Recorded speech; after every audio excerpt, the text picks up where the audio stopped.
আমি একজন মেয়ে, কিন্তু আমার নিজেকে ছেলে মনে হয়। বিষয়টি নিয়ে আমি খুব বিব্রত বোধ করছি।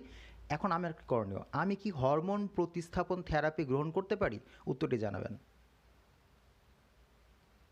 একজন মুসলিম মেয়ে জানতে চেয়েছে যে সে ছেলে মনে করে নিজেকে, এবং সে জানতে চেয়েছে যে সে কি হরমোন রিপ্লেসমেন্ট থেরাপি গ্রহণ করতে পারে?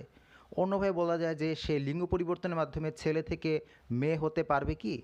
ইসলামী শরিয়া অনুসারে কোনো মানুষেরই লিঙ্গ পরিবর্তন করার অনুমতি নেই। ইসলামে লিঙ্গ পরিবর্তন হারাম। আপনি যদি মেয়ে হিসেবে জন্মগ্রহণ করেন তাহলে আপনাকে সারা জীবন মেয়ে হয়ে থাকতে পারবে, যদি ছেলে হয়ে জন্মগ্রহণ করেন তাহলে আপনাকে ছেলে হয়ে থাকতে হবে।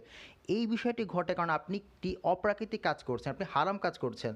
ধরুন আপনি জন্মেছেন মেয়ে হয়ে, কিন্তু আপনার পিতামাতা ও আত্মীয় স্বজন আপনাকে ছেলে বা টমবয় হিসেবে আখ্যায়িত করছে, তারা আপনাকে ছেলেদের মতো পোশাক পরেছে যেটা ছেলেদের মেয়েদের নয়।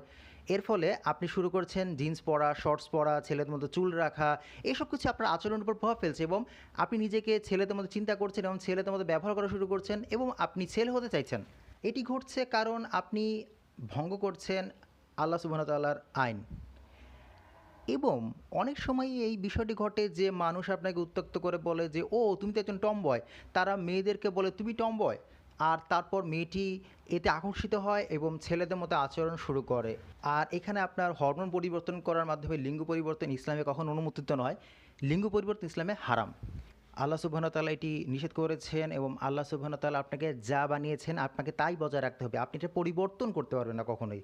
এবং আমি জানি যে চিকিৎসা শাস্ত্রে এমন একটি পদ্ধতি আছে, কিন্তু তা সত্ত্বেও ইসলামে তা অনুমোদিত নয়। এবং একজন মুসলিম মেয়ে হিসেবে আপনার উচিত কোরআন পাঠ করা, হাদিস পড়া, এবং বেশি বেশি ইবাদত করা, এবং আল্লাহ সুবহানাহু ওয়া তাআলার কাছে প্রার্থনা করা এই যে কুচিন্তা আপনার মধ্যে রয়েছে তা দূর হয়ে যায়।